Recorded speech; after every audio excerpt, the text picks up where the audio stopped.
시청자 여러분 안녕하십니까? 이재명 대통령 취임 50일을 앞두고 KBS는 시사기획창 특집 대담을 준비했습니다. 우리 사회의 정치, 사회, 국민통합, 국제관계 등 당면한 여러 가지 현안이 있지만 그중에서도 오늘은 국민 삶과 가장 밀접한 경제 분야 현안에 대해서 물음을 던져보겠습니다. 정부가 대규모로 추진하는 소비 쿠폰 정책은 과연 얼어붙은 내수에 생기를 불어넣는 마중물이 될 수 있을까요? 강력한 수요 억제책에도 부동산 시장은 여전히 혼란스럽습니다. 또 코스피 5천 시대 전망 역시 현실이 될 수 있을까요? 국민의 눈높이에서 묻고 전문가의 시선으로 해석하는 시간. 이재명 대통령 취임 50일 경제를 묻다. 경제 분야 각계의 최고의 전문가분들과 함께합니다. 경북대 경제통상학부 최한수 교수, 중앙대 경영경제대학 경제학부 이정희 교수, 건국대 경제학과 최백운 교수입니다. 어서 오십시오. 네, 안녕하세요. 네, 안녕하십니까.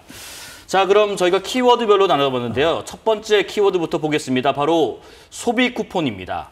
소비 쿠폰은 이미 어제부터 시행돼서 또 실행되고 집행되고 실제로 또 쓰고 계시죠. 이 민생지원금은 소득 보전의 측면도 있지만 지역 경제 순환의 목적이 더 큽니다. 자, 그렇다면 잠시 우리 실물 경제 흐름은 어떤지 관련 통계를 보겠습니다. 산업활동 증감 추이입니다. 자, 보시면 지난 5월 생산은 전월보다 1.1% 감소했고 소비는 보합세입니다. 또 설비 투자 분야는 4.7% 감소한 것으로 나타났는데요. 자, 간단히 언급했습니다만은 이 실물 경제를 보면 어떤 지표를 봐도 낙관하기 어려운 모양새인 것 같습니다. 새 전문가께서는 현재 우리 실물 경제 상황 총괄적으로 어떻게 진단하시는지 우선 최백운 교수님 여쭤보겠습니다. 예, 먼저 가장 이제 우리가 그 경제 지표로 생각할 때 네. 이제 그 GDP잖아요. 네네. 올해 1분기 GDP가요. 작년 1분기 GDP 수준을 회복을 못했습니다. 그러니까 그때보다도 한 0.28%가 아직도 그러니까 미달하고 있거든요. 예. 그런 점에서 이제 거시경제 전체 규모가 사이즈가 그러니까는 수축되고 있다. 네네. 그걸 말씀드리고 싶은데요. 세부적으로 보게 되면 이제 특히 내수가 굉장히 끔찍한 상황입니다. 가계 소비 지출이요. 물론 이제 실질 소비 지출입니다. 올해 1분기에 가계당 한 360만 원 정도 소비를 했는데 361만 원 정확하게 얘기는요. 근데 이게 2016년 수준입니다. 그러니까 잃어버린 10년이죠. 아, 그러네요. 예. 그러니까 사실 소비는 계속해서 증가하게 돼 있거든요. 근데 소비가 10년 전으로 후퇴했다는 것은 굉장히 그러니까 얼마나 지금 내수가 지금 안 좋은가를 보여주는 것이고요. 10년 전에 조금씩 올랐는데 다시 뚝 떨어졌다. 그렇죠. 네. 이제 특히 이제 팬데믹 이후에 그러니까 이제 급격하게 이제 하락을 했는데요. 네. 그리고 이제 가계 결국은 소비가 줄어들었다는 얘기는 이제 가계들의 소득이 이제 취약하다는 얘기잖아요. 실제 가처분 소득을 보게 되면은 올해 1분기 가처분 소득이 401만 원이거든요. 401만 원. 400만 원인데 네. 코로나 팬데믹이 2020년 1분기에 이제 터졌잖아요. 그때가 401만 원이었었습니다. 그러니까 그때 수준이 회복이 안 된 거예요. 네네. 그러니까 가계가 소득이 굉장히 축소가 되다 보니까는 그러다 보니까는 가계가 소비할 여력이 별로 없는 거죠. 그 결과로 이제 자영업자들이 직격탄을 맞는 것이고요. 그러다 보니까 이제 우리가 이제 이런 경제 지표가 빠르게 악화된 게 2022년 4분기부터 네. 소위 이제 신용위기 사태가 당시에 이제 저기 그 강원도 레고 사태, 그때 이제 신용위기 사태가 번지면서 4분기부터 마이너스 성장률을 기록했었거든요. 그리고 2023년도에는 수출까지 굉장히 이제 안 좋아지는 상태였었고요. 네. 그랬을 때 가계 대출 연체액이 그때 비교해가지고 3년 전에 비교해가지고 한 2배 정도가 증가했습니다. 가계 대출 연체액은요. 그다음에 자영업자 대출 연체액은 거의 그러니까 4배 정도 증가했어요. 중소기업은 5배 정도 증가했고요. 그러니까 주로 이제 내수와 관련되는 가계라든가 자영업자라든가 중소기업들의 대출금을 갚지 못해가지고 대출 연체액이 규모가 그러니까 2배에서 5배까지 증가했다는 얘기는 지금 상황이 얼마나 지금 안 좋은 거를. 네네. 그러니까 쉽게 얘기해서 경제 주체들이 내수에 소비할 돈이 별로 없다.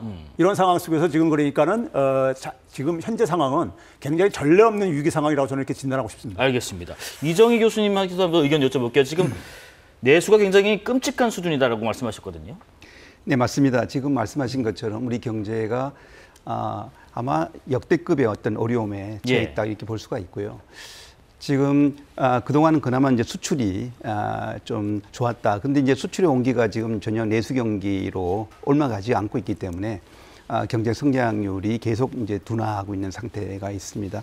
뭐 수출도 모든 게 다 좋은 게 아니라 반도체라든가 자동차 일부 품목에 중심으로만 수출이 좀 좋았었고 그러니까 전반적으로 국민 전반적으로 느끼는 이 경제 어려움은 뭐 상당히 높은 상황이다 이렇게 볼 수가 있고 지금 잠재 성장률이 원래 지금 2% 밑으로 지금 떨어지는 것으로 전망이 나오고 있죠. 근데 이게 뭐 KDI 보고서 나왔지만은 잠재 성장률 앞으로 계속 하락할 거다. 네. 이미 벌써 우리 상황 자체가 이 잠재 성장을 주는 주 요인들은 이게 생산 요소들이 문제인데 뭐 노동이라든가 자본 여러 가지가 지금 현재 좀 떨어지고 있는 상황이죠.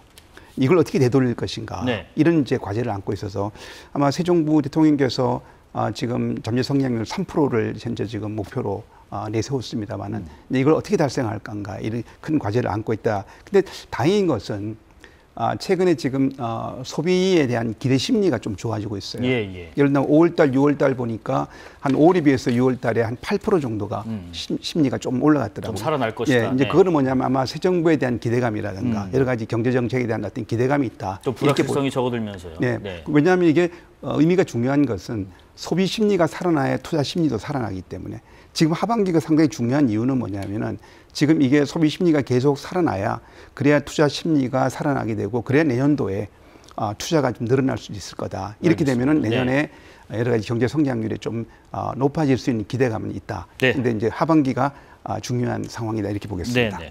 뒤에 나눌 말씀이 많아서 최한수 교수님께도 간단히 좀 여쭤보겠습니다. 네, 뭐 저도 두봉 교수님하고 진단이 동일한데요. 예.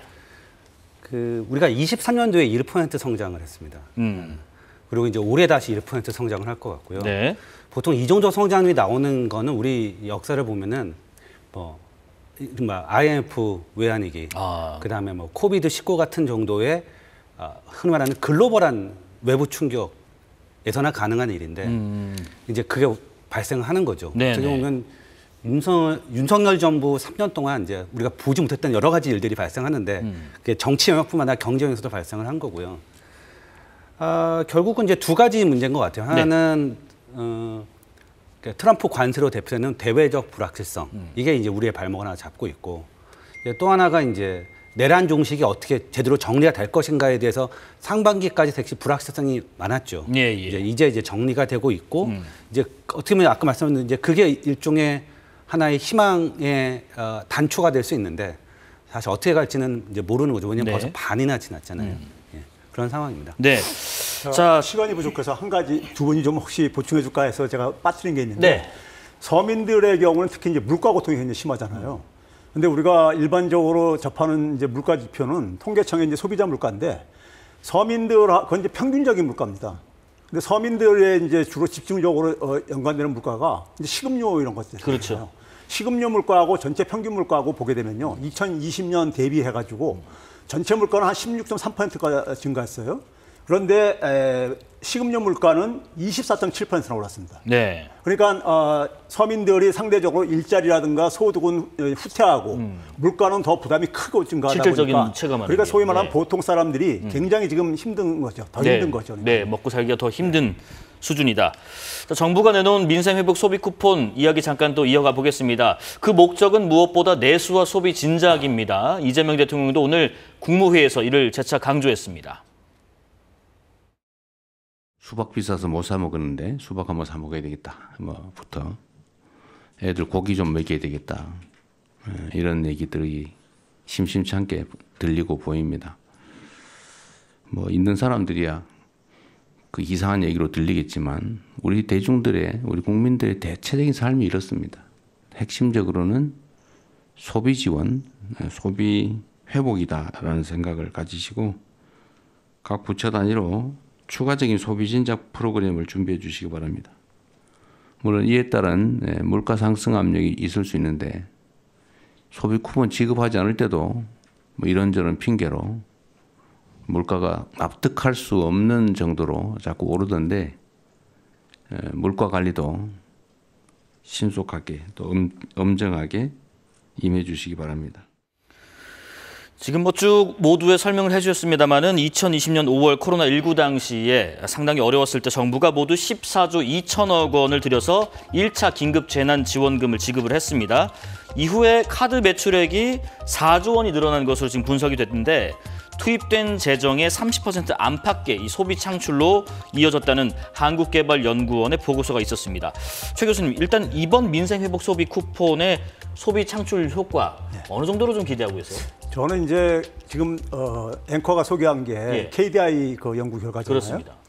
2021년도인가 그 발표했을 때 제가 그 논쟁에 같이 참여했었던 네네. 사람인데 그 학자들이 주로 이제 추정하는 방식은 여러 가지가 있습니다. 근데 굉장히 저는 과소 추정됐다고 생각하는 그 당시도 얘기했었는데 예를 들어서 우리가 이제 어떤 커다란 충격이 왔을 때요. 네. 외환위기라든가 금융위기라든가 코로나 팬데믹이라든가 이런 충격이 오면요.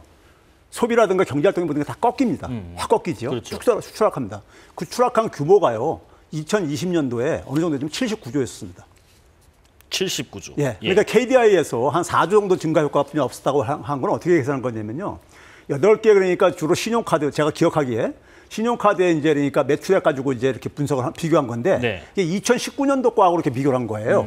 근데 문제는 뭐냐면 2020년도에 소비액은 사람들이 그러니까 충격으로 인해 가지고 소비를 일자리가 없어지거나 아니면 그러니까 그 당시에 이제 강제로 그러니까 우리가 경제 활동이 일단 단절됐었잖아요. 네. 그래가지고 일자리가 없어지는 사람도 많았었고요.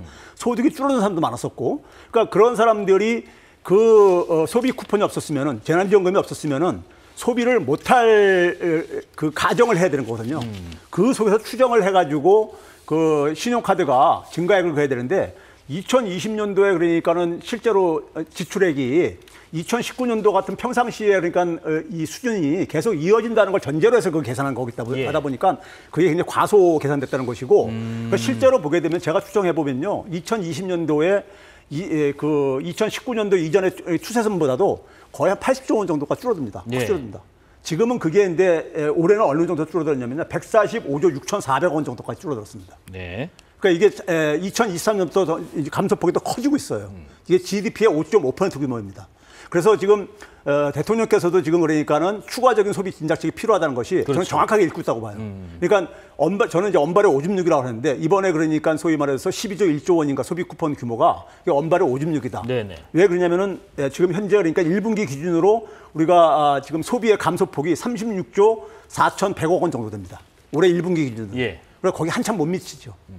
그래서 대통령께서 정확하게 인식을 하고 있다고 저는 평가하고 싶어요. 네. 그러니까 지금 이제 어떻게 보면은 성냥불에 불을 틔웠고 이제 불쏘시개 앞으로 계속 필요하다는 말씀이신 것 같은데 이 교수님 좀 부연해서 의견 좀 들어보겠습니다. 네, 그 2020년도의 KDI 분석은 사실 그 당시에 한참 이제 1차 민생 지급이었거든요. 네. 그때는 전 국민 상대로 민생 지급한 거에 대한 효과 분석을 한 건데 그때는 아시겠지만은 코로나가 한참 진행 중이었습니다. 그러니까 사실 소비 쿠폰을 지원했지만은 아무래도 외식이란 이런 분야는 큰 효과를 보지 못한 부분들이 그렇죠. 있었기 때문에 나가서 지금하고는 뭘 상황이 할 수가 많이 없기 다르다.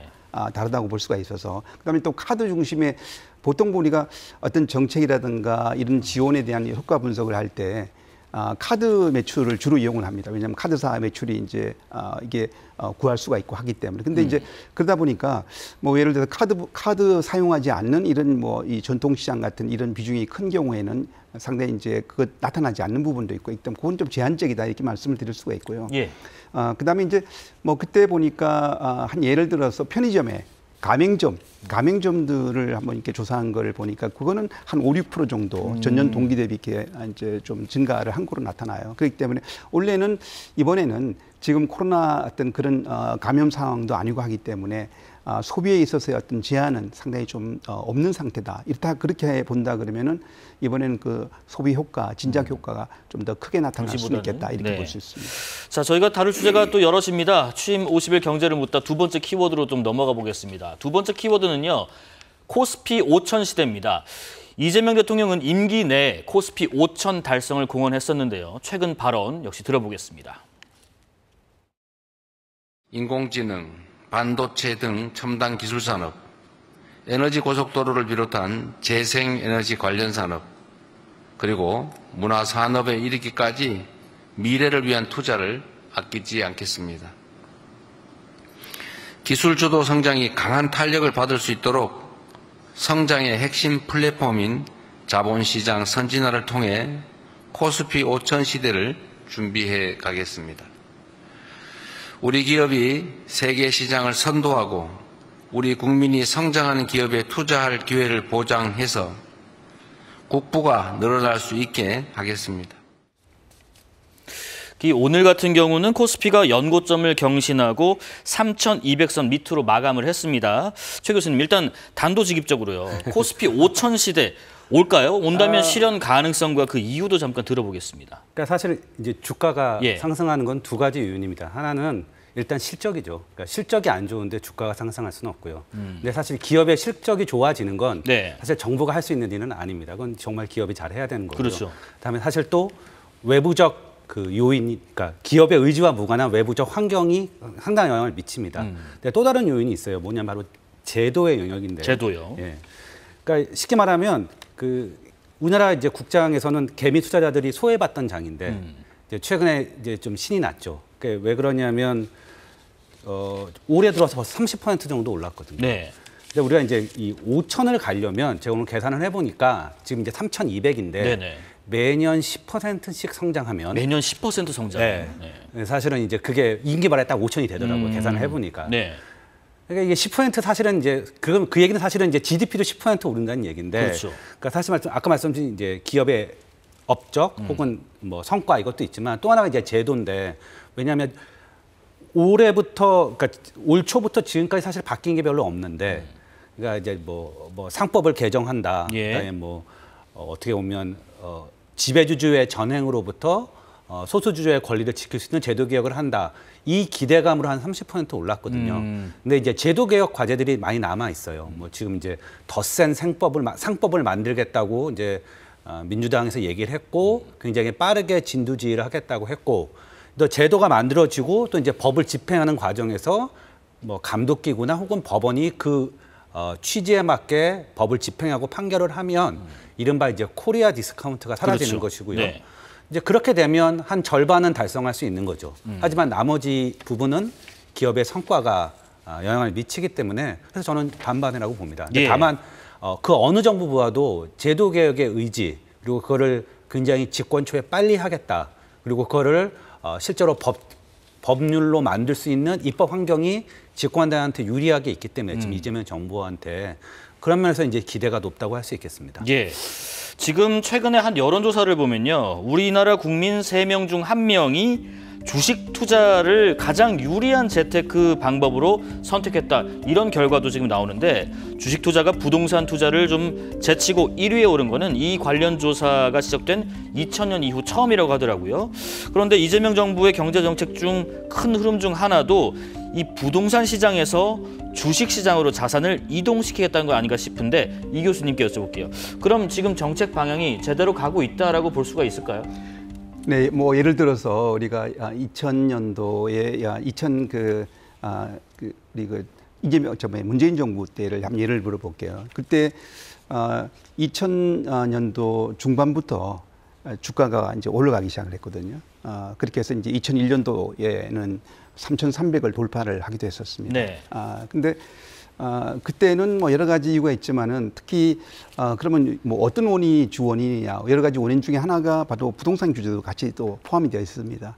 그 당시에 부동산 규제를 하니까 이 투자 자금들이 주식시장으로 몰렸다. 그렇죠. 이제 지금 같은 경우도 마찬가지로 물론 전반적으로 경제가 좋을 때는 양쪽 자산 시장이 같이 성장을 할 수 있겠지만은 이제 그렇지 않은 상황이라 그러면은 어느 한쪽이 만약에 더 메리트가 더 크냐. 지금은 저는 주식시장이 지금 아까 우리 최 교수님께서 올해 초반에 비해서 한 30% 정도가 올랐다 그랬는데 지금 대통령 선거 그러니까 취임하고 나서 지금까지 18% 올랐어요. 네네. 그러니까 30% 중에서 사실 상당 부분이 지금 최근 한 50일 사이에 올랐다는 이야기거든요. 이거는 이제 어떻게 보면 새 정부에 대한 기대 심리가 상당히 크다. 기대 심리가 크고 그게 이제 투자 심리로 작동을 하고 있다. 네. 근데 만약에 이제 이게 5천 정도로 이제 계속 이게 상승 랠리를 이어가려 그러면은 결국에는 펀더멘탈 자체가 얼마나 좋아지느냐가 이제 뒤따라야 되겠죠. 기대 심리만으로는 계속 할 수는 그렇죠. 없겠죠. 네. 일단 기대 심리는 일단은 불을 지폈으니까 계속 이제 불이 타려면은 충분하게 어떤 그 펀더멘털이 바뀌고 아까 제도 같은 것도 뒷받침이 되고 뭐 이렇게 된다 그러면은 이런 부분들은 물론 특별한 변수가 또 발생할 수도 있겠지만 세법이랄지. 그렇죠. 그런 변수가 발생하지 않는다면은 이런 뭐 불가능한 건 아니다 이렇게 볼 수 있습니다. 네. 자, 취임 50일 경제를 묻다. 이어서 세 번째 키워드로 좀 넘어가 보겠습니다. 역시 말씀하신 것처럼 자연스럽게 부동산 얘기를 안 할 수가 없을 것 같습니다. 이재명 정부의 첫 부동산 대책 좀 짚어볼 텐데요. 수도권 주택담보대출 한도를 6억 원으로 제한한 게 지금 일단 핵심입니다. 지금 보시는 것처럼 표가 나오고 있죠. 주담대 한도 6억 원 제한, 6개월 내 전입 의무 등등등이 있는데 지금 627 대책이 한 달이 조금이 안 됐습니다.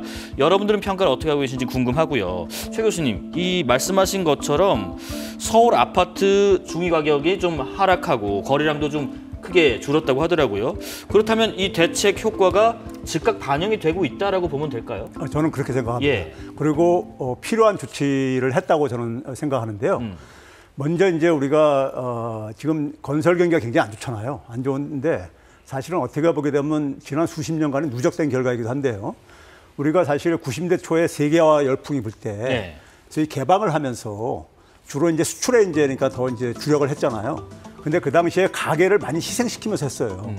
그래가지고 우리가 그 가계 소비가 GDP에서 차지하는 비중이 네. 90대 초까지 외환위기 전까지만 하더라도 한 60% 이상이었었어요. 근데 지금은 그게 45% 선대까지 떨어졌습니다. 그러니까 가계 소비가 내수의 이제 기본인데 그렇죠. 내수가 굉장히 취약해진 이유가 지난 한 35년간 계속 진행됐던 거예요. 그럼 그 과정 속에서 뭐가 가장 중요한 요인을 작용하냐면요. 가계 소비가 줄어들고 수출을 이제 그 주력을 하는데 수출은 이제 대외 경제가 좋아야지만 이게 잘 돌아갈 수가 있는 거거든요. 네. 대외 경제가 안 좋을 때마다 수출이 타격을 받으면은 내수가 안 좋은 상황 속에서 수출까지 안 좋아지니까는 어떻게 했냐면요. 가계들한테 미래 소득을 값을 받아가지고 소비하게 했어요. 그게 소위 말하는 가계부채지요. 예. 그래가지고 가계부채는 이제 건설 경기 부양하고 이제 맞물려서 돌아갔고요. 그래서 가계부채가 계속 증가했습니다. 근데 가계부채가 계속 증가하다 보니까는 이게 가계 소비를 억압하는 요인으로 작용을 해요. 일정 시점 이후부터는요. 원리금 대출 상한에 이제 많이 돈을 갚아야 되니까요. 네네. 그래가지고 그게 가계 소비와 내수를 억압을 하고 성장률을 둔화시키는 이 요인을 작용을 한 겁니다. 그게 한계점에 온 게 저는 2021년이라고 봐요. 큰 돈이 계속 나가니까 이제 내수가 점점 부담일 수밖에 없죠. 그렇죠. 2021년에 우리가 98%가 GDP 대비 98%를 넘어섰습니다. 가계부채가요. 네. 그러고 나서 지난 한 3, 4년 동안 꺾이기 시작해 계속 꺾이고 있거든요, 지금요. 꺾이고 있는데 이게 어쨌든 간에 더 이상 이제 그렇게 가계부채를 감당할 수 없는 상황까지 온 거예요. 없는 상황까지 온 거거든요. 그 상황 속에서 가계들의 부동산 자산도 정확하게 하락하고 있습니다. 소위 말해서 가계들의 실질 부동산 자산을 제가 계산해 보니까는 2021년도에 4억 374만 원이었습니다. 4억 374만 원이요. 네. 그런데 작년도에 3억 5,380만 원이에요. 그러니까 실질 가치로 한 5천만 원 정도가 줄어든 거예요. 지난 한 3년 동안에요. 그러니까 이게 떨어지는 추세가 계속되고 있는데 지금 현재.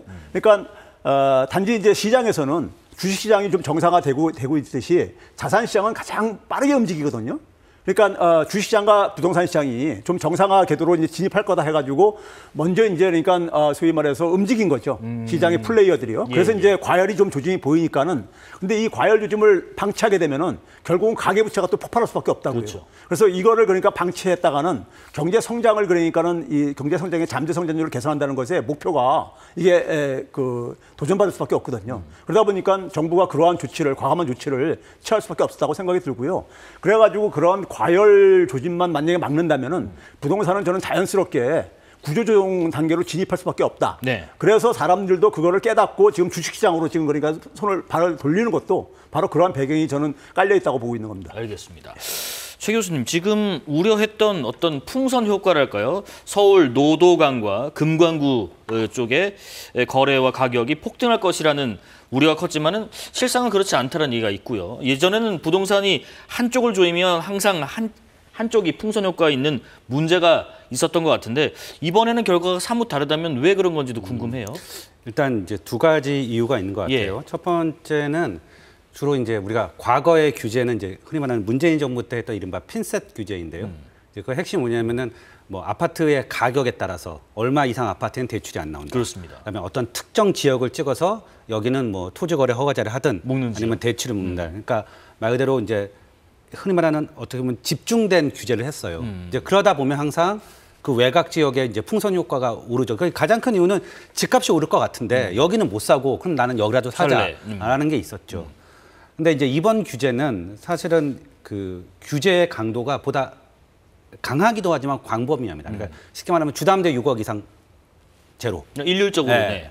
그러다 보니까 이제 상당히 그 피해 나갈 수 있는 이제 여지가 적고요. 네, 또 하나 두 번째는 네. 이제 흔히 이제 영끌을 이제 하는 것이 어떻게 보면 이제 규제를 무력화시키는 건데 그러니까 사람들이 아무리 규제해도 이게 오를 것 같으면 무조건 사는 거잖아요. 네네. 수단과 방법을 가리지 않고. 근데 이제 문제가 뭐냐면 그 사이에 아파트 가격이 너무 많이 올랐어요. 그러니까 예를 들면 2020년에 서울 지역 아파트 평균 흔히 말하는 평균 가격이 한 9억 원 정도 했거든요. 그러니까 이제 영끌을 해서 어떻게든 해서 이제 9억을 하는 거 전세 끼고 뭐 해서. 근데 지금 얼마냐? 14억입니다. 예.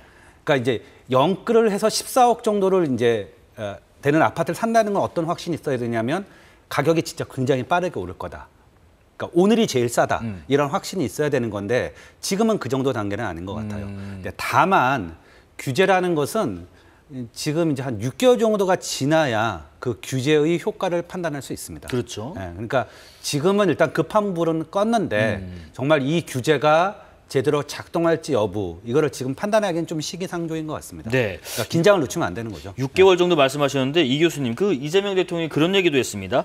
이번 부동산 대출 규제는 맛보기 정도에 불과하다고 했거든요. 그러니까 수요 억제책은 이건 많거든 많다. 이재명 정부의 부동산 정책에 혹시 성패를 가를 올 하반기 뭐 혹은 6개월 이후의 상황에서 임기 내에 이것만은 반드시 해야 집값이 안정화되는 좀 토대를 마련할 수 있다 한다면 어떤 게 있을까요? 네, 부동산 안정화시키기 위해서 지금 이제 대출 규제를 하고 있잖아요. 하고 있는데 이게 이제 하반기에 어떤 걱정들이 있냐면 혹시 이제 이게 전세 대란 문제를 우려를 하고 있어요. 이제 이게 이 전세 대란에 대한 이제 우려 문제가 해소돼야 될 부분이 있겠다. 왜냐하면은 이 전세 부분들은 결국에는 일반 국민들이 네. 집 없는 국민들이 어쨌든 전세를 대한 수요가 있는 것이고 그래서 이 전세 대란이 없도록 여기에 대한 어떤 여러 가지 보완책은 강구돼야 된다 이렇게 보고 있고요. 네. 그다음에 이제 결국에 이제 강남 3구가 이 부동산 시장에 미치는 영향이 워낙 크기 때문에 그렇죠. 지금 워낙 이제 이렇게 이제는 뭐 양극화가 너무 커지고 있지 않습니까? 그렇기 때문에 우리가 강남 3구에 대한 어떤 그런 일관된 정책이 중요할 것 같아요. 자꾸 이제 이 정책이 가다가 조금 변화되면 이제 심리라는 것이 또 나중에 바뀌겠지 하는 어떤 그런 기대 심리가 있으면은 그럼 또 이게 투기화가 또 커질 수 있기 때문에 뭐 이런 부분들을 잘 좀 잘 살펴봐서 예. 정책을 계속 펼쳐나가야 된다 이렇게 봅니다. 네. 최 교수님, 뭐 최근에 그런 일도 있었지 않습니까? 토허제 때문에 좀 혼란도 있었고 이 집값을 좀 안정화하기 위해서 임기 내에는 이것만큼은 좀 해야 된다. 전세 말씀하셨고요. 또 정책 일관성 말씀하셨습니다. 또 어떤 것들이 있으실까요? 그러니까 결국은 예. 주택 가격이 안정이 될 거라는 거기다 믿음을 좀 심어줘야 되고요. 동시에 그러면서 굳이 그러니까는 집을 장만할 여력이 안 되시는 분들에 대해서 소위 말해서 공공주택 공급이 저는 같이 수반돼야 된다고 봅니다. 그럼 만약에 우리가 흔히 말해서 집값이 소위 주식 투자보다도 그러니까 부동산 투자가 수익이 높지 않다면은 굳이 그러니까 부동산 시장에 뛰어들려고 하지 않을 거라고요. 네. 그러면 결국은 많은 사람들은 재테크를 결국은 그 대안으로서 주식시장을 눈을 돌릴 수밖에 없는 것이고요. 부동산 시장에 우리가 그렇게 중독된 이유는 거기서 그 많은 수익이 기대됐기 때문에 네. 그동안 실현됐기 때문에 그랬던 거거든요. 그리고 정책적으로 그걸 그러니까 굉장히 방치한 측면이 있어요. 아까 얘기했듯이 그러니까는 내수가 취약해지는 상황 속에서 수출 환경이 안 좋을 때마다 소위 건설 경기 부양, 가계 부채와 연동된 건설 경기 부양으로 돌파를 하다 보니까는 거기에 이제 중독이 되어 왔던 거죠.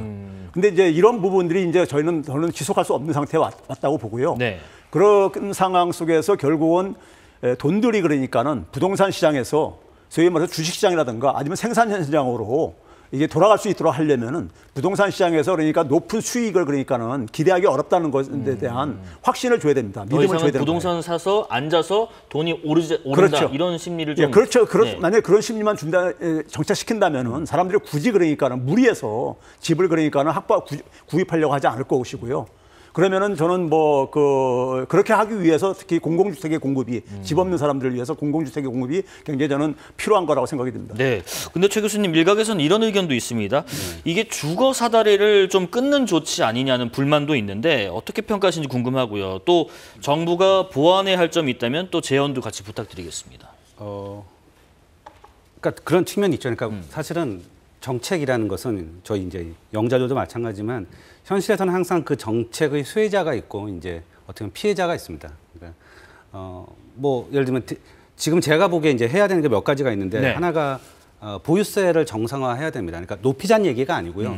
윤석열 정부 때 낮췄던 걸 어느 정도 올려야 됩니다. 왜냐하면 사실은 지금 이 뭐 서울 집값 사실은 이제 서울 지금 한국의 부동산 시장을 설명하는 키워드는 그냥 서울 1극 혹은 1강 체제거든요. 그렇죠. 그러니까 이게 문재인 정부하고도 또 다른 겁니다. 그러니까 문재인 정부 때는 수도권과 지방이었고요.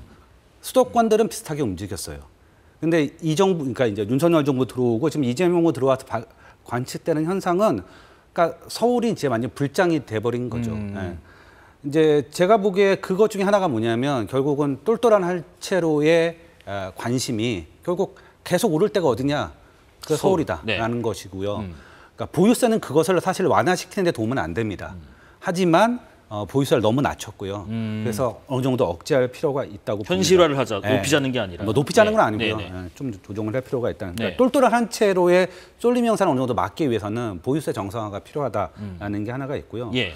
두 번째 사실은 이제 집값을 올리는 거는 두 가지인데 하나가 기대입니다. 그러니까 제가 연구를 해보니 그러니까 집값이 오른다는 기대가 형성되면 백약이 무효입니다. 예. 그게 사실은 우리가 2020년 이후에 문재인 정부에서 그러니까 목도했던 현상이고요. 아무리 좋은 정책을 갖고 와도 부작용만 남깁니다. 그러니까 그 전에 잡아야 되고 못 잡으면 사실은 방법이 없었다는 걸 우리가 알게 됐죠. 오를 거라는 기대 심리가 있으면은 뭐 네, 규제를 뭐 하든 백약이 뭐 하든 네, 상관이 네. 없다. 그다음에 이제 네. 또 하나 결국 집값은 뭐에 우리가 이제 함수냐? 결국 그러니까 신용입니다. 근데 지금 이제 잡은 건 주담대를 이제 규제했고요. 네. 빠져 있는 게 뭐냐면 바로 전세 대출이에요. 전세 대출이요. 네, 특히 이제 국가가 제공하는 전세 대출. 그게 문재인 정부 때 거의 뭐 한 50조 이상이 늘었더라고요. 그러니까 근데 재밌는 사실은 그 전세자금 대출 증가율과 집값 증가율이 거의 비슷하게 움직여요. 아, 그래요? 특히 2020년 네. 이후에 네. 19년부터 결국 뭐냐면 전세를 끼고 사는 거에 대해서 이제 정부가 사실 이게 주거 안정을 위해서 시작이 된 거였는데 의도치 않게 이게 어떤 결과를 가져오냐면 결국 거품이 생겼다. 그럼 빠져야죠. 그 빠지는 방법 중에 하나가 뭐냐면 전세가가 하락하고 그게 다시 매매가를 끌어내리는 거거든요.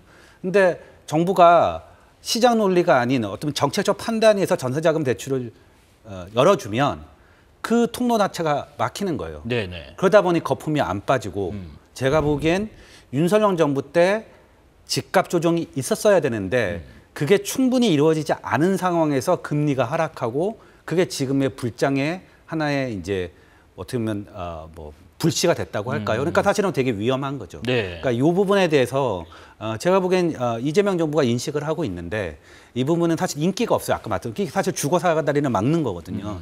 그러니까 이 부분을 과연 도파할 수 있느냐 정치적으로 특히 내년에 이제 지방선거가 있는데 네. 사실은 그게 어떻게 보면 하나의 관전 포인트입니다. 지금 그 영향 때문인지 지금 가을에 전세난이 올 것이다 이런 우려도 있던데 그거는 연관성이 어떻게 되나요?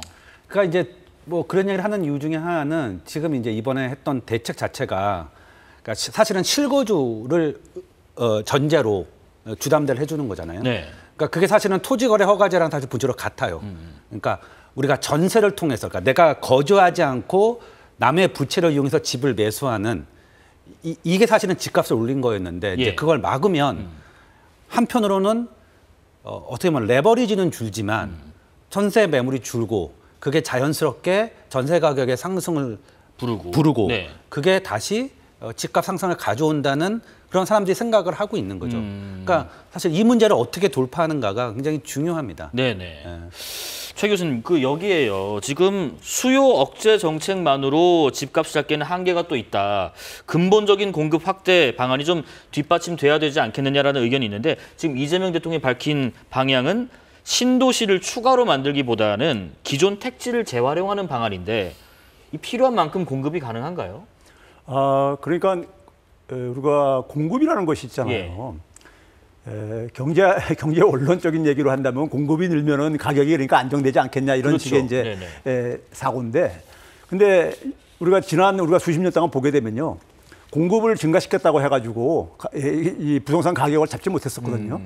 그 얘기는 결국 뭐냐면은 앞에서 최 교수님이 얘기했듯이 그러니까는 가격이 이 부동산 수익이 오를 거라는 기대 심리가 형성되게 되게 되면은 아무리 공급 많이 해도요, 이게 효과가 별로 없습니다.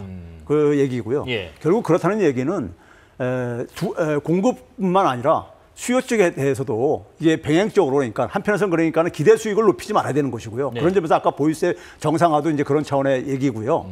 그리고 나서 이제 공급에 대해서도 그러니까는 적어도 그러니까 어떤 사람들에게 공급이 필요한 것인가, 어떤 주택이 필요한 것인가, 여기에 대한 그러니까 맞춤형 대책이, 이게 그러니까 부동산이라는 것은 우리 사회의 사회적인 문제하고도 사실 관련돼 있어요. 자녀들 교육 문제도 뭐 여러 가지 문제도 다 관련돼 있거든요. 그렇죠. 그렇기 때문에 결국은 뭐냐면은 부동산 문제를 접근하려면은 그 기대 수익에 대한 심리도 그러니까 낮춰야 되고, 동시에 그러면서 뭐냐면은 그 심리가 낮아졌을 때 집에 수요가 있는 부분에 대해서 맞춤형으로 외과 수술 형식으로 주택을 또 공급을 해줘야 되는 정책이 또 뒤따라야 되는 거거든요.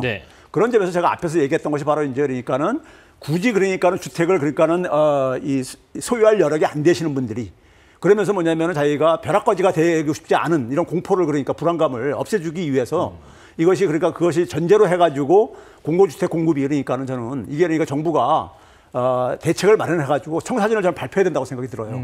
그래서 어떤 그러니까는 그 심리를 어쨌든 안정시켜줘야 되기 때문에.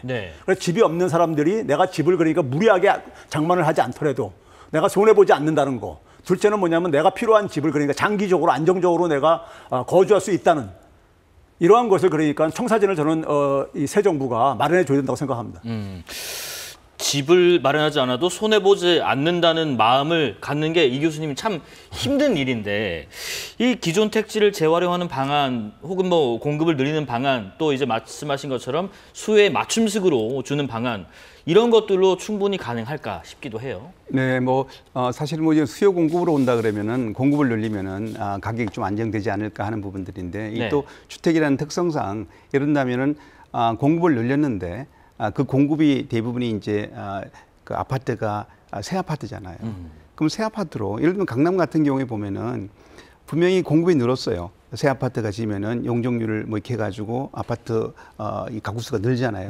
느는데 가격이 새 아파트는 올라가거든요. 그러면 이제 그 기존에 있던 아파트들도 따라 올라가게 되고, 이렇게 돼서 계속, 그러니까 이 재건축, 재개발 이런 부분들이 결국에는 아파트 가격을 올리는 효과를 가져왔다. 그래서 이런 방식은 좀 이제 개선이 될 필요가 있다고 생각하고, 특히 공급적인 측면에서 저는 이제 좀 강조하고 싶은 것은 특히 청년들, 신혼부부들, 이런 젊은 세대들한테 이 주거 문제가 사실은 좀 상당히 심각하잖아요. 이제 여기에 대한 어떤 공급을 좀 정부가 장기 어떤 그런 그 임대 아파트도 그렇고 이런 부분들을 좀 그런 좀 선호가 되는 지역에, 이런 지역에 좀 충분한 공급을 좀 해주는 것이 일단은 이번 정부에서 좀 필요하지 않을까 이렇게 생각합니다.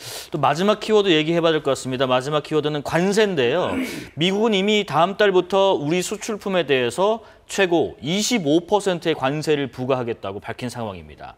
지금 구윤철 부총리 겸 기획재정부 장관과 여한구 통상교섭본부장이 25일 미국에서 2+2 통상 협의를 진행하는데, 다음 달 1일로 예고된 관세 협상 마감 시한을 앞두고 최종 담판을 벌일 예정입니다. 구 장관의 이야기 잠깐 들어보겠습니다. 지금 8월 1일까지 시간이 남지 않습니다. 많이 남아있지 않습니다. 그래서 모든 관계 부처가 원팀으로 국익과 신용 차원에서 계획도 치밀하게 짜고 또 대응도 총력 대응하기로 했습니다. 그래서 지금 저와 통상교섭본부장이 미국의 재무장관 또 미국의 USTR 해서 2+2로 25일 날 회의를 하는 걸로 확정이 되었습니다.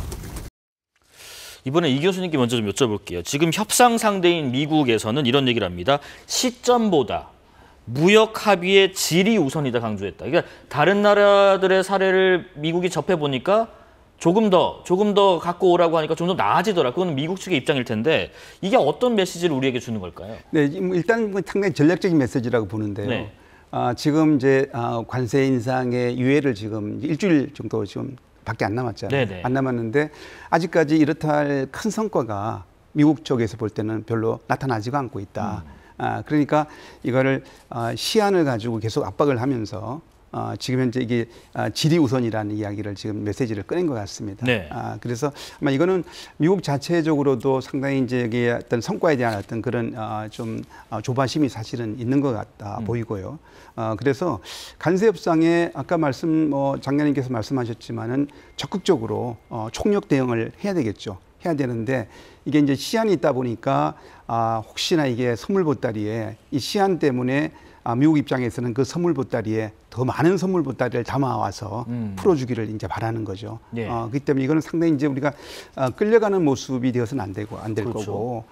상당히 왜냐하면 이거는 단순한 어떤 관세도 있지만은 비관세 장벽이다 여러 가지가 같이 이제 포괄적으로 지금 이제 논의되고 그런 걸 요구하고 있기 때문에 그래서 그거는 여러 가지로 보다 신중하게 보다 어떻게 보면은 이 그 대응 자체를 그런 부분들을 우리가 최소한의 어떤 그런 물론 선물 보따리를 주긴 줘야 되겠지만은 거기에 과도한 국민들이 우려하는 부분들을 잘 헤아리면서 아마 이제 협상을 해야 되지 않을까 이렇게 보입니다. 지금 최 교수님 정부가요, 뭐 패키지 딜로 관세, 비관세를 포함한 통상 협의, 거기에다가 방위비 증액 같은 안보 현안까지 일괄적으로 논의하는 전략을 짜고 있다고 전해지는데 지금 방위비가 협상 테이블에 올라가는 게 어떤가 하는 의견도 궁금하고 또 하나가 지금 협상이라는 게 지금 중요한 거는 무엇을 주고 또 무엇을 취할 건지 지금 전략적으로 좀 판단을 해야 될 텐데 우리 사회 내부에서도 공감대 형성이 좀 필요하지 않을까 싶어요. 예를 들면 뭐 한 언론 보도에서는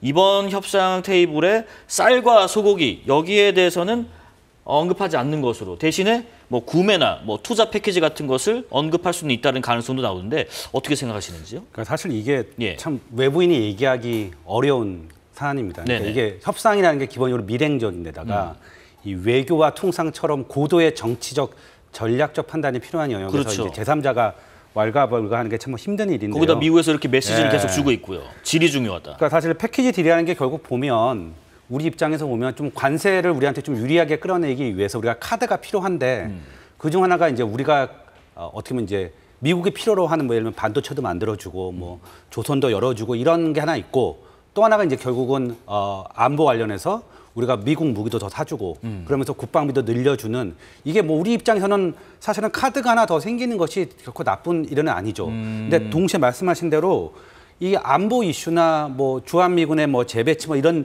전략적 판단 문제는 또 이게 동시에 경제 문제가 아니라 정치의 영역이고 그렇죠. 사실은 이게 유권자들이 이걸 수긍할 수 있는가 우리 국민들이 이런 문제입니다. 그래서 제가 생각하기에 저의 가장 큰 이제 뭐 조언 내지는 우려는 이런 경우에 현실적으로 보면 정부 부처 간에 이해관계가 조금씩 다릅니다. 외교 라인이 다르고요. 통상 라인이 다르고요. 또 그거의 협정을 국내에서 실행해야 되는 경제 라인 입장이 다른데 네. 사실은 모두가 국익을 위한다고 생각하지만 경우에 따라서는 정보도 숨기고 그렇죠? 그런 일들이 많다고 저도 들었어요. 그러니까 제일 중요한 건 이 경우에 청와대가 얼마나 이 중심을 잡고 이 협상을 정말 진두지휘할 수 있는 능력을 갖추고 그런 필요성을 느끼는가. 이게 정말 되게 중요한 것 같아요. 우리 네. 어떻게 보면 우리 외부에서 볼 때는 어떤 결과가 나와도 우리는 수긍할 수 있는데 다만 최선을 다하고 거기에 중심은 청와대와 대통령이 돼야 된다. 정말 그렇게 가고 있나라는 것을 감독하는 게 사실은 어떻게 보면 저희 언론이나 네. 저희 같은 이제 뭐 교수들의 역할인 것 같습니다. 최 교수님, 그 복잡한 사안인데 좀 단순하게 여쭤볼게요. 협상 전략 추천 의견 있으십니까? 예, 최한수 교수님이 지금 제가 하고 싶은 얘기 지금 일부를 했기 때문에 네. 제가 좀 이제 타임이 세이브 될 것 같은데 시간이. 네. 일단 이거는 그러니까는 대통령과 청와대에서 큰 그림을 그려야 됩니다. 그리고 저는 최근에 재무부 장관이 아까 앵커가 소개했듯이 속도보다 내용이 중요하다. 네. 저는 우리 이해하고 일치한다고 봐요.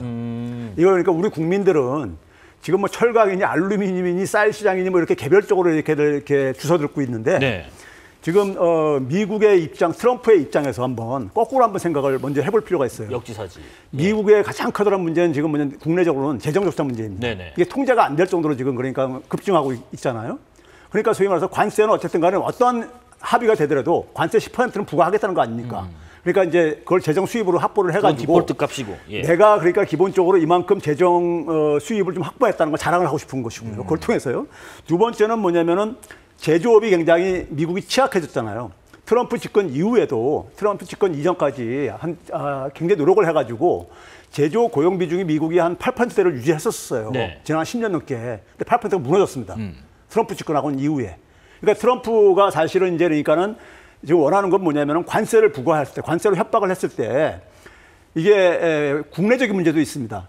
그러니까 뭐냐면 이게 관세를 부과하게 되면 국내 물가가 오르잖아요. 국내라면 미국 현지 말씀이시죠? 미국의 물가들이 오르잖아요. 예, 자재값들도 오르고 다른 원료값들이 오를 게 아닙니까? 네. 그래서 그걸 피하기 위해서는 트럼프가 항상 한 얘기가 기업들 여기 들어와 생산해라. 그거 아닙니까? 네네. 공장을 여기다 만들어라. 그렇죠. 자기들이 미국 기업들이 못 만드니까는 그거 와서 만들으라는 거 아닙니까요? 그래 그걸 해야 되는데 그게 별로 지금 진전이 안 되고 있어요.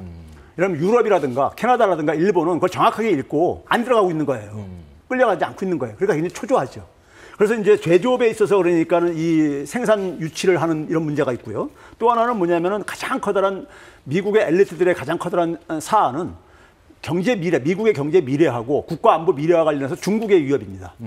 여기에 이제 중국의 이제 그러니까 상대할 역량을 혼자서는 이제 안 되고 이제 협력이 좀 필요한데 이러한 목표를 우리가 전제를 했을 때 지금 우리가 지금 관세로 하다 보니까 굉장히 무역 협상 정도로 이렇게 생각을 하고 있는데 미국이 이런 문제를 갖고 있다면 우리도 마찬가지로 예를 들어서 지금 이제 미국이 지금 어떤 하나니까 아젠다를 이렇게 꺼낼 때 미국의 입장에서 꺼내겠죠. 근데 저는 우리의 입장에서 아젠다도 마찬가지로 내놔야 된다고 봅니다. 우리 입장에서요. 네. 그랬을 때 거기에서 그러니까 제일 중요한 게 저는 뭐냐면요. 미국의 이해하고 우리의 이해가 공동으로 맞아떨어질 수 있는 부분이 저는 지금 G7 체제를 이거 G10 체제로 바꾸자는 것이 트럼프가 굉장히 오랫동안 그 관심 갖던 것들이었어요. 그러니까 우리도 그러니까는 이 G10 체제로 넘어가는 과정 속에서 우리가 거기에 가입을 해야 됩니다. 가입을 했을 때 얻는 효과가 굉장히 많아요. 네. 일단 뭐냐면 일본 문제가 그러니까 대등한 관계로 업그레이드되지고요. 그리고 뭐냐면 동시에 뭐냐면은 한반도 문제에 있어서 우리가 소위 G7은 그러니까 사실은 국제적인 문제도 다 거기서 논의를 하거든요. 그 결정된 거를 우리가 주워 듣는 거하고 거기서 같이 논의의 장에서 참여하는 거하고는 엄청난 차이가 다르죠. 있습니다. 네. 그래서 G10에 참여하는 것을 그러니까는 이거를 그러니까는 저는 얻어내야 된다고 봐요. 이게 지금 올해 캐나다에 지금 대선 끝나자마자 한 2주도 안 돼가지고 캐나다에 참석한 건 아주 잘했다고 봐요. 네, 알겠습니다. 그래가지고 내년에 프랑스, 그다음에 그 다음 해가 2027년도가 미국에서 하거든요. 이때를 목표로 G10으로 그러니까 확장하는 이쪽으로 이러한 것을 그러니까 우리가 좀 더 아젠다에서 네네. 좀 논의를 하면서 제시할 것도. 그래서 네. 그건 미국의 이해하고 저는 일치한다고 봐요. 알겠습니다. 그리고 이제 또 하나가 뭐냐면은 그러면서도 우리가 다자주의 틀을 지금 국제적으로 다자주의 틀들이 이제 우리가 새로 만들어지고 있잖아요. 새로 이제 만들어지고 있는데 네네. 여기에 적극 그러니까 기존에 있는 데 참여도 해야 되지만은 우리가 FTA 협상을 제일 많이 한 나라 중 하나입니다. 그러니까 우리가 매개할 수 있는 가능성이 있는 높은 나라예요. 그다음에 뭐냐면 새로운 다자주의 틀을 만드는데도 오히려 주도를 해야 되고. 알겠습니다. 그래가지고 네. 소위 말해서 미국의 어떤 압박으로 인해서 생기는 지금 세계 지금 어떤 경제의 어떤 혼란을 최소화시키는 네. 문제. 그리고 마지막으로 한 가지만 좀 더 볼게요. 이런 상황 속에서 변화가 왔을 때 국내에 그러니까는 아까 최한수 교수님 되겠지만은 어떤 새로운 정책이 불어닥쳤을 때 피해보는 쪽들이 많이 생긴다고요. 네. 이거를 외면하면 안 돼요. 알겠습니다. 이 부분을 같이 그러니까 포용하고 가야 되고 네. 이 부분에 대해서 그러니까는 배려가 해줘야 되지만이 국가가 그러니까 하나의 이 몸이 돼가지고 움직일 수가 있는 겁니다. 마무리해 보겠습니다. 자, 저희가 1시간 남짓 얘기를 나눠봤습니다. 국민의 눈높이에서 묻고 전문가의 시선으로 해석하는 시간, 이재명 대통령 취임 50일 경제를 묻다. 충분하지는 않겠습니다만 그래도 저희가 깊이 있는 내용을 촘촘히 담아내려고 노력했습니다. 자, 경북대 경제통상학부 최한수 교수, 중앙대 경영경제대학 경제학부 이정희 교수, 건국대 경제학과 최백운 교수 등 경제 분야 각계 최고의 전문가분들과 함께 말씀 나눴습니다. 오늘 말씀 감사합니다. 네, 시청해주신 여러분 고맙습니다.